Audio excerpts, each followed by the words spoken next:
Welcome back to the channel, guys. So in today's episode I'm going to be giving you a tour of my bedroom and the houseplants that I have in there. So I've already done a tour of my dining room and my living room. Check out those videos, guys. I'll have them linked in the description. But this is a tour of my bedroom. So the first plant I'm going to show you guys is this Monstera. I have it situated on the floor next to my fireplace. This is a really large plant. I've had this about 4 years, maybe even longer, 5 years. Bought this from IKEA. Quite a small plant when I bought it, only had a few leaves on it, so it's really grown out in that time. Had it in the same pot all that time as well, so it's probably severely root bound, but Monsteras don't seem to mind being a little bit root bound. Seems quite happy in this spot. As you can see from the leaves, it's kind of searching for the light from the window, so it's always pushing to go in that direction, so I just have to rotate the pot every once in a while to give it an even shape. So yeah, this is one of my favourite plants that I have. It featured in my top 5 houseplants that I own. Again, I'll put a link to that in the description for you guys to have a check out. So I think it looks really nice next to the fireplace in this room. Really happy with it. Next to my Monstera deliciosa is a peace lily. So I did a video on how to propagate a peace lily by division. Check out that video, guys. And this is one of the propagated plants. So I put it next to my Monstera, next to the fireplace in my bedroom. On the fireplace mantle in my bedroom, I have this Fittonia. So this was given to me as a little propagation, one stem. So it's grown out quite a lot since then. I've had this about 1.5 years, maybe 2 years. Really like the pattern on the leaves, similar to most Fittonias. Quite a slow grower. This one seems very happy in this position. On my windowsill in my bedroom, I've got this succulent mix. I've got 3 different succulents. I've got this one, and then round here, this one. So this is a mix I made.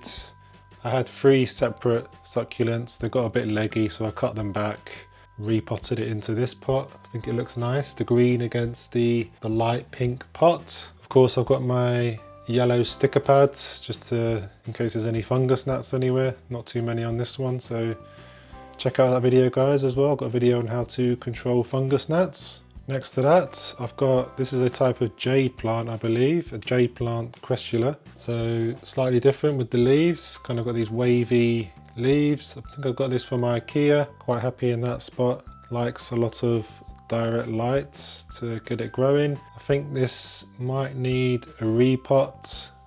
Doesn't seem to be growing that fast, so I'll probably repot that in the spring. Next to that is a type of Echevea. I think I got this from IKEA as well. I think I got these 2 together, but really like the colour of this. It's got like a light lilac purple in the middle of the leaves, and then on the outside it's got this kind of illuminating purpley colour.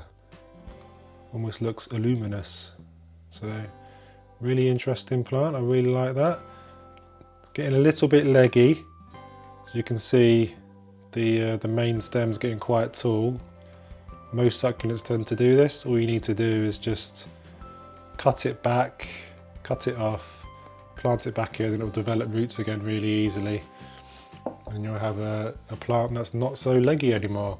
Next to those, I have a small jade plant. I think I got this from one of the big box stores, maybe B&Q, and not grown that much at all, really. There's a couple of leaves that are a bit damaged at the base there. I don't know if you can see that on the camera. So this will probably need a repot, I think. I think it's in 2 smaller pots for the plant. Once you do that, the plant will start to push out new growth. Next to that, I have this small peace lily. Really like this plant. It did have flowers not so long ago, but they've since been cut back since they died. But it does tend to sprout new flowers, which is quite difficult for a peace lily sometimes to get it to do that. I really like this plant with the kind of stripy indentation in the leaves. And this one happily grows new leaves every now and then, so it's quite a relatively fast grower. It's a happy plant in this position. Next to my peace lily, I have this type of Echevea, I believe it's called. It's just starting to put out its flower. It tends to flower in the winter, this one. really interesting yellow leaves this will put out. So I'm really happy that's happening again. Really like this plant. It's got like a dusty coating on the leaves. You're not supposed to touch these because it can damage the leaves. But as with all Echeverias, there's always some spent leaves at the base of the plant. You just want to pick those out. Let's see if I can grab that one. You always get these crispy leaves. As it grows more leaves, the bottom ones tend to crisp up and fall off, so you just want to discard those. But really happy that this is starting to flower again. So on this dresser in between my beds and the window, I've got a selection of plants here. Some of them not as healthy as others, but this one is a parlour plum, really nice plant. I got this from John Lewis, I believe, in its pot as well. And I've had this about a year or two. And just a simple plant, green leaves. Nothing too special, but quite nice in that place. This is my umbrella plant. I like this one. It's a variegated version with these dark green and light green leaves, pushing out new growth from the top. It's got 5 or 6 new ones there, lighter green. And it's got some smaller ones at the very top of the plant there. So this is happy in this terracotta pot. This is a cutting of my Monstera Andersoni. This one's doing okay. It's got some nice new leaves. It was facing that way originally, so all the leaves are facing that way. So I'm trying to get it to grow a little bit this way, so I've turned it round. That leaf's looking a bit ropey.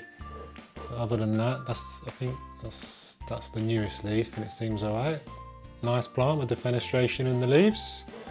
At the back there is a snake plant, kind of a standard snake plant. This is a division I took from the mother plant, so lots of these thin leaves. So it's not really pushing out. Well, I think that's the newest leaf there. That might have come relatively recently, so they're a bit thicker.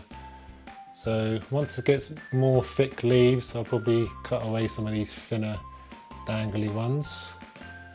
Then at the back is not a very happy plant. This is a type of Califea zebrina, I believe. And this is an extremely fussy plant, the fussiest plant I've ever known. Always gets these brown, crispy edges. It's to do with the humidity, I believe. So I put it in this pot, in the nursery pot, inside this pot, and it's got pebbles at the base.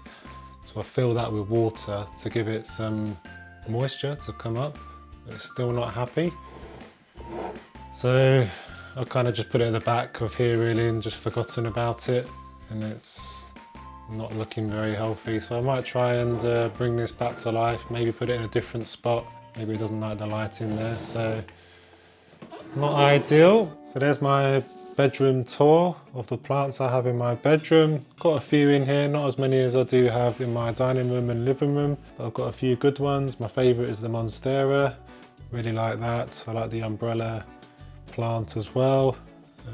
So yeah, these are doing quite well up here, apart from that Califea at the back. If you like this video, guys, then check out my dining room and living room tours that I did on my channel. Put a like on the video as well if you liked this video. If you have any comments or questions, then leave it in the comments section, and subscribe if you're new. That helps me out with the algorithm, and I'll see you in the next video. Cheers.